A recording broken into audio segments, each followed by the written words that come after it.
The Chicago Bulls show a little fight, except in the fourth quarter where things start crashing down. And once again, the Chicago Bulls execution gets called to question. We're going to talk about the game, the loss of the Cleveland Cavaliers, and how the Chicago Bulls really need to tighten up their execution in important moments. We'll talk about all that and more on today's Locked On Bulls.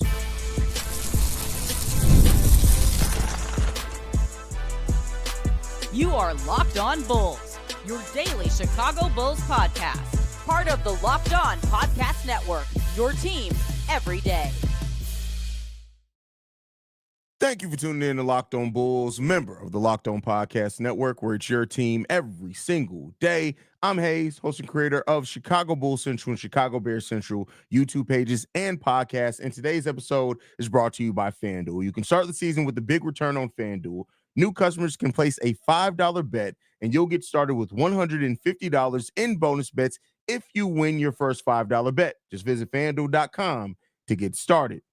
That said, y'all, man, let's go ahead and get into it, man. The Chicago Bulls lose this game to the Cleveland Cavaliers 119-113. And despite the Bulls really competing really hard with the Cleveland Cavaliers, basically from tip-off of this game into that fourth quarter. The fourth quarter is where things started breaking down for the Chicago Bulls in a lot of ways. That's not to say that things were perfect for the Bulls in the game, but they were really competitive with this Cleveland Cavaliers team. And considering the Cavs, the hottest team right now in the NBA, they're now 12-0 after this game, came into this game 11-0, even though it was on the Bulls' home court. You got to take away some positivity with how the Bulls were able to just manage this game and to stay in this game for the majority of the game. You know, you got to see every starter in this game scoring double digits, plus Ayo Dosunmu coming off the bench. Ayo was not really efficient tonight, but he did get to the free throw line 5 out of 6 times. You had Zach LaVine leading the way, 26 points. It was a plus 16 on the night, 6 assists in this game. 6 rebounds, 3 assists in this game. And overall, Zach LaVine continues to play some of the best basketball that we've consistently seen from Zach LaVine as far as two-way play. Zach LaVine is on pace to have his first plus season as a defender. And we'll see how that continues to grow for Zach LaVine if the Bulls' intent really is to move him at the trade deadline this season. His play on the court isn't going to be the reason why he's not going to be able to be moved. Maybe injuries, maybe the contract, but Zach LaVine just continues to just play really well. He is locked in. He understands what he needs to do. He's attacking when he needs to. He's deferring and facilitating when he needs to as well. The Bulls had 3 20-point scorers in this game. Zach led the way with that 26 points. You had Coby and Vooch, both with 20 points each. Coby White going 5 of 13 in this game, 6 assists, 7 rebounds, 4 steals as well from Coby. One of the problems in this game, though, was the turnovers. 20 turnovers from the Bulls in this game. 5 of those coming from Coby White, another 4 coming from Josh Giddey. So that means almost half of your turnovers in the game coming from 2 players in Josh Giddey and Coby White. Josh Giddey also adds 18 points, 8 rebounds, 7 assists, 1 steal, 1 block. He's still, that triple-double still eluded Josh Giddey so far in his time here with the Chicago Bulls, but it's coming at some point. Then you also had the 20 points from Nikola Vucevic and 8 rebounds, 3 assists, 1 steal, 1 block. And Patrick Williams, really good first half for Patrick Williams. He comes out of that first half with 10 points and 6 rebounds. Now, he does finish with a double-double of 13 points, 10 rebounds, 3 assists, 1 steal, 1 block. But in the fourth quarter, much like with Coby White and with Josh Giddey, Patrick Williams made some mistakes, not being able to finish at the rim. Those type of things were really evident for Patrick Williams in the fourth quarter of this game. And overall, the Bulls, like I said, they did enough to compete. And for that, that's a bit of a win in a way for this team, right? I want to be clear there. But the Bulls just continue to just fall apart at things that they have fell apart on all season long. We'll get to that here in a second. But 47% the Chicago Bulls shot from 3 in the first half. 58% they shot overall from the field in the first half of this game. You look at the second half of the game, 40% from the field and 23% from 3. Now, the Cleveland Cavaliers didn't shoot much better. They were 41% from the field and 26% from 3 as well in the second half of this game. But, you know, the Bulls' execution and things down the stretch just really fell apart for the team. Another 20 turnovers for the Chicago Bulls, which led to 35 points off turnovers for the Cleveland Cavaliers team. The Bulls give up the paint again with 56 points in the paint. And Donovan Mitchell finishes this game with 36 points. But people will forget in the first half of this game, he had 25 points. So only 11 points in the second half for Donovan Mitchell. He goes 3 of 11 from the field. So the Bulls were able to play better defense on Donovan Mitchell. And a big part of that, I know you guys are going to be surprised by this, a big part of that was Zach LaVine's defense on Donovan Mitchell. While Donovan Mitchell has averaged 28 points per game against the Chicago Bulls, well, now that's going to go up. Coming into this game, 28 points, I think, in like 16 games against the Bulls. A lot of those have come at times where Zach LaVine isn't the one guarding Donovan Mitchell. Zach LaVine welcomed that defensive assignment here in this game. And I'm not going to say he's the sole reason why Donovan Mitchell went 3 of 11 in the second half, but Zach LaVine's activity definitely helped keep Donovan Mitchell from having a big second half in this game. But you still got 10 points from Niang in this game in the second half that's completely killed the Bulls. And the Bulls they just did not have enough in this game. And when you're facing off against a team that right now has the best record in the NBA, is playing the best in the Eastern Conference, I still don't necessarily look at them as necessarily contenders, right? Like, we'll see. I still have Boston above them, but this Cavs team is no joke. This is a Cavs team that brings it. Top 10 and the number one offense in the league. Let's just be clear. They're not top 10. That's undercutting them. They're number one offensively in the league, and they're right outside the top 10 defensively. So this is a team that brings it on both sides of the ball. And in a high-scoring game, the Bulls were able to keep up with them for the majority of this game. A lot was made and lost for the Bulls in the third quarter. The Bulls lost a lot in the third quarter of this game when you just looked out at when it shakes out for the Bulls. 6 turnovers in the third quarter, 10 points off turnovers in the third quarter for that Cleveland Cavaliers team. They also had 16 points in the paint in just the third quarter. So that third quarter, even though the fourth quarter, they ended up losing by a wider margin of 3 points to 2 in the third quarter, the Bulls just really, that's where the game started getting away from them. But, the Bulls led for a little while in this game. There were 17 lead changes in this game. And then the game was tied 15 times other than that. This was a close game throughout the whole entirety of the game. And initially, the Cavs went up. I think it was in the second quarter, if I'm not mistaken, by 10. And I thought that's what was going to be it for the Bulls. But then the Bulls come marching back in that. This was the first time, I think, this season the Bulls won a first quarter as well. And overall, I got to give the Bulls credit. How they competed today, how they seemed ready as far as the game plan today as well. There were some rotation things, some execution things. We'll talk about that here in the second segment of the show. But the Bulls came in ready to compete today. They just came up against an unstoppable machine right now. The Cavs are playing with such confidence, such poise, such understanding, getting everybody involved, that it's just going to be hard for a Bulls team that hasn't yet learned how to win and close out games to win this type of game. You had 3 double-digit scorers off the bench for this Cleveland Cavaliers team. 12 points for Niang, 12 points for LeVert, 12 points for Jerome. That balance there. Evan Mobley with 15 points, 11 rebounds. Allen didn't do much in this game as far as scoring or rebounding, but again, we know what he brings defensively to this team. And Darius Garland chipped in another 17. So it was, great point from Jay in the comment section. It was some good. It was some bad. It just is what it is in this game. But this is a game that the Bulls can take away and learn some things. If you limit the turnovers in this game, you're right there in this game.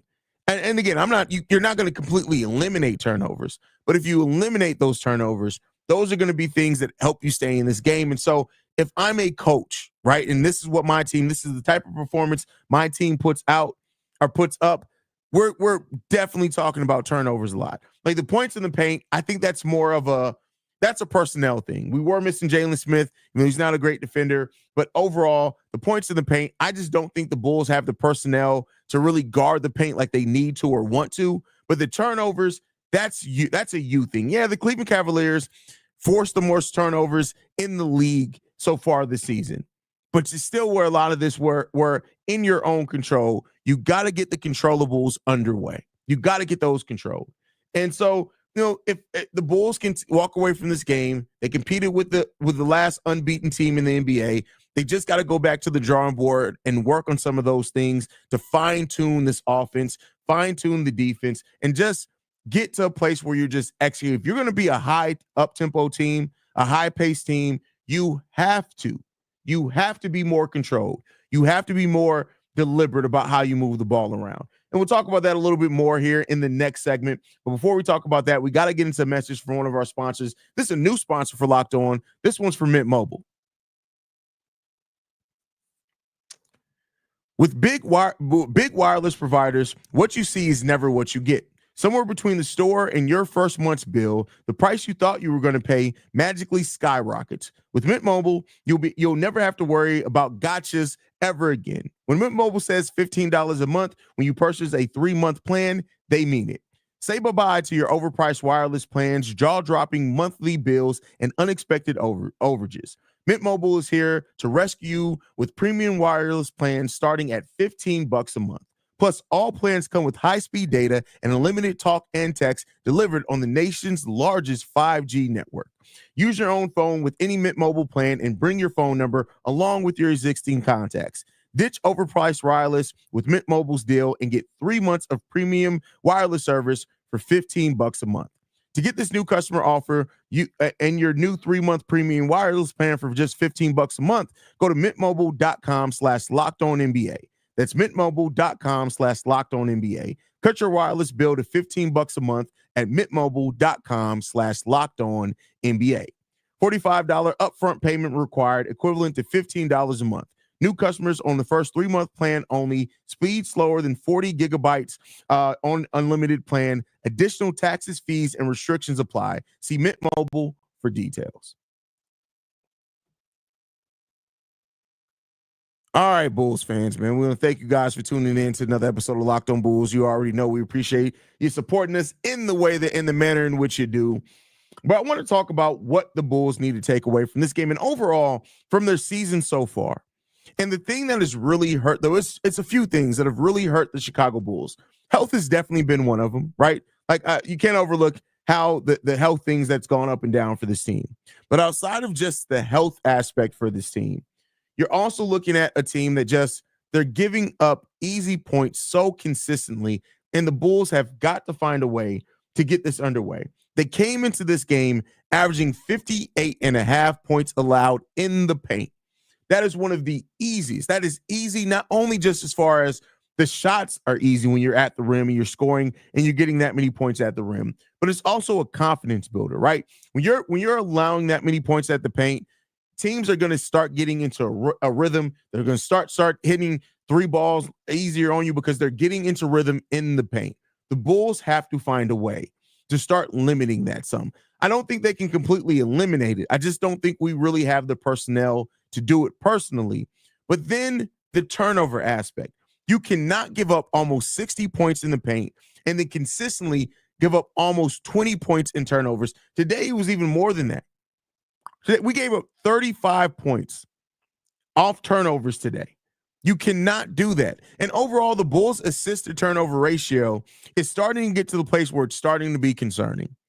26 assists in this game, but 20 turnovers. That's almost a 1-for-1 on assists to turnovers. You cannot do that. And part of that also has to be Coby White and Josh Giddey have to be better when it comes to turning the ball over. They just do. They have to be better. Coby White does this thing where he penetrates almost with no plan, and then he turns around and twists in the air and tries to pass the ball out. It's almost a turnover every single time. You have to execute better than that. You have to execute the game of basketball better than that. You have to. And so when it comes down to that, you just got to be better. And so turnovers really continue to doom this team. And we got a message, comment here from Carter. Why'd it go away? Bad coaching at the end. Billy Donovan can't coach and doesn't know how to use his bench. I mean, we saw him use his bench really well against the Atlanta game. And throughout it, the bench was actually used really well and throughout the majority of this game. But again, that goes back to the execution down the stretch for this team. In some of the most important moments, the Bulls, both in coaching and the rotation, to Carter's point, but also to how the players just go about and move out there. It's almost as if this team tenses up in the fourth quarter of close games. And that's where a player like DeMar DeRozan has historically helped this Bulls team. But DeMar DeRozan isn't walking through that door for the Chicago Bulls anymore to play big brother. The Bulls are going to have to figure it out. Winton, another great point from Winton here. the Bulls consistently falling apart in the fourth quarter is on coaching. Not completely. It's not completely on coaching. And I understand that Witten is a guy who really, really can't stand Billy Donovan. But Billy Donovan isn't going out and telling I guarantee you there's not a single play in the playbook that Billy Donovan drew up for Coby White to get to the teeth of the defense and to try to twist and throw it out and turn it over. That play, did you practice that play? That play is not in the playbook. I can guarantee you that. That play is not in the playbook. The play is not in the playbook for Patrick Williams to get opportunities at the rim and completely muff a dunk. That's not in the playbook. So the Bulls and what's plaguing them in the fourth quarter isn't completely on coaching. Because one could say, you got an open shot.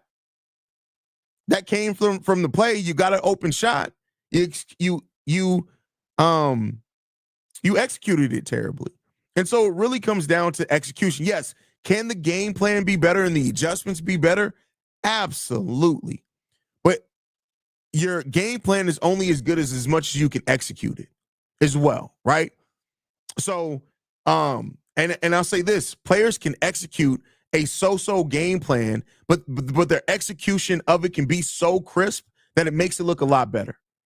And that's what we're not seeing from this team. The execution of this team is just not there, and it may not be there throughout the season.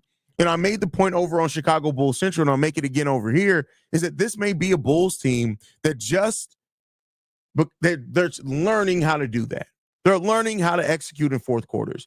We've been saved by DeMar DeRozan for the last 3 seasons in fourth quarter of his ability to either get to the rim or get an and one, or get to the free throw line or get an and one. One of those 3 outcomes happen. He either hits a difficult shot, he gets to the free throw line, he makes the free throws, or he does both.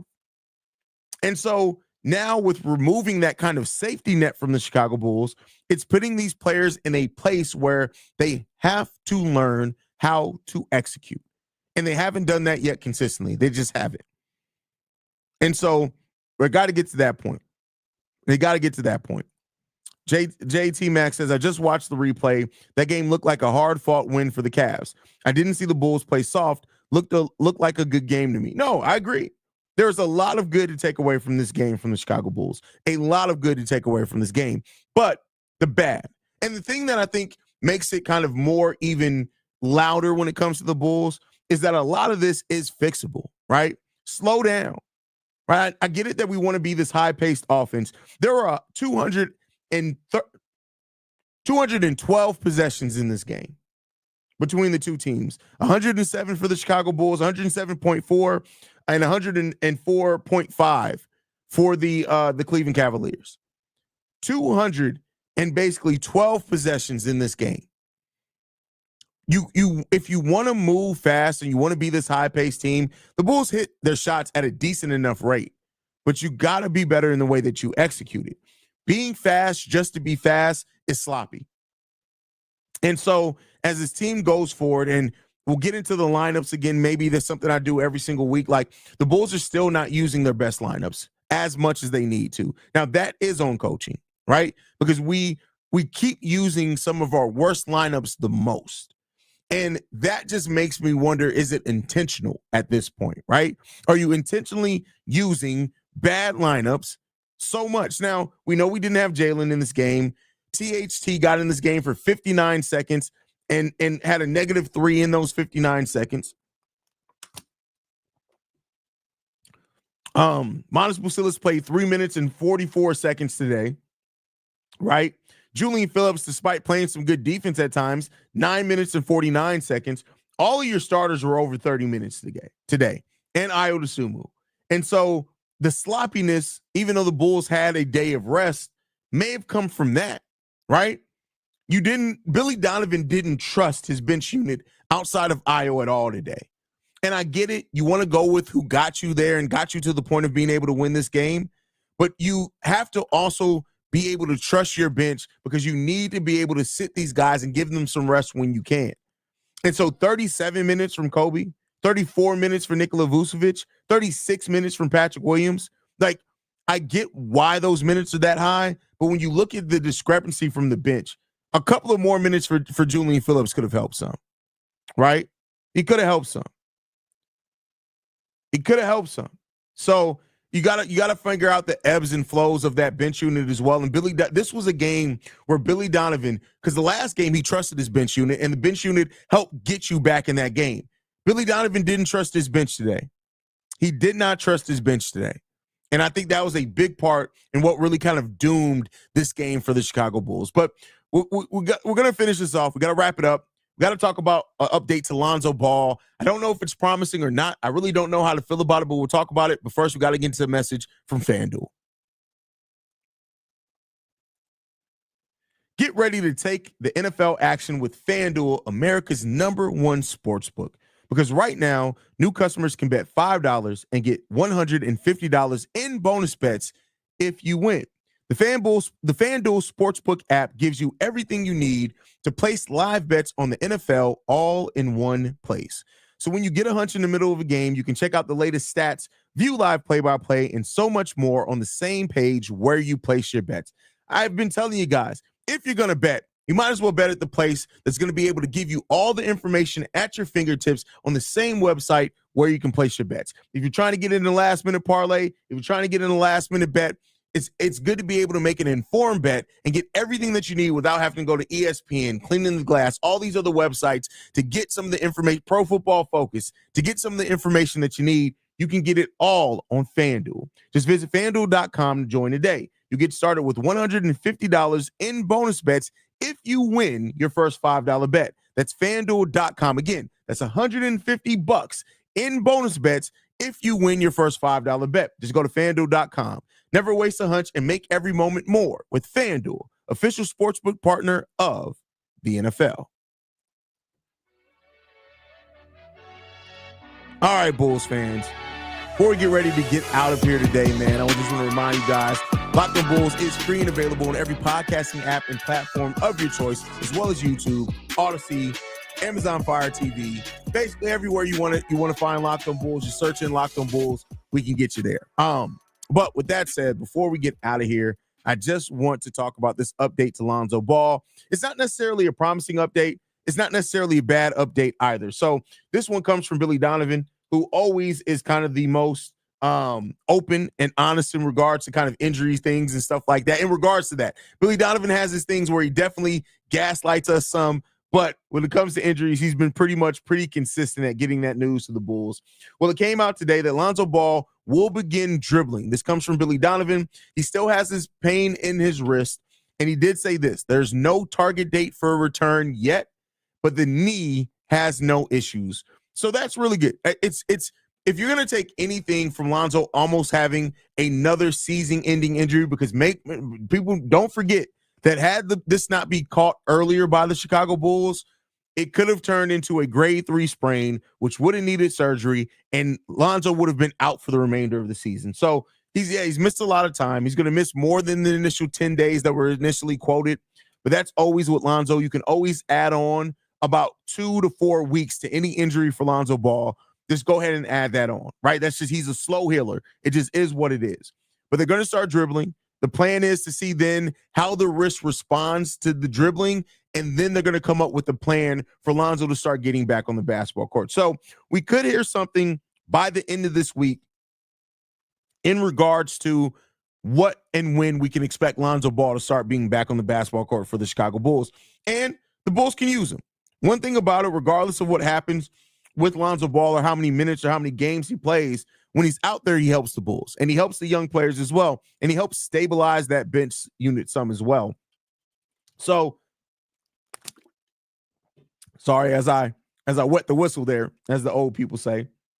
So this is an update for Lonzo. I won't categorize it as a good update, but it's not a bad update. It's definitely not a bad update. It's just an update. So, it's good to hear that, he's getting to the point of them getting ready to start testing that wrist for dribbling. We'll see how that responds. And then we could very well see Lonzo Ball back here sooner rather than later. And so the Bulls can use all the help that they can get. We're now 4-7 on the season, with a lot of games left to be played, 71 games left to be played by the Chicago Bulls.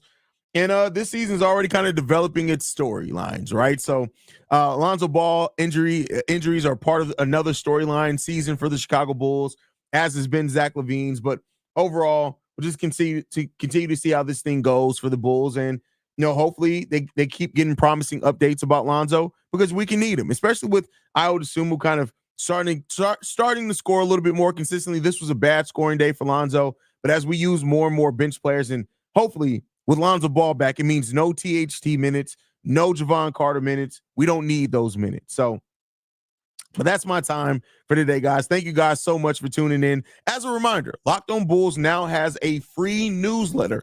All you got to do is go to lockedondaily.com, and I'll be dropping a newsletter in your email inbox every single morning for absolute free. If you want additional content to Locked On Bulls outside of just the daily podcast, this newsletter is where you guys can get all that information from. Otherwise, if you want to follow me, you can do so at CEO Haize. You can follow the show at Locked On Bulls. And we'll see you lovely and beautiful people on Wednesday. This is your Tuesday episode, technically. Love you guys. Go Bulls. See red, y'all. Peace.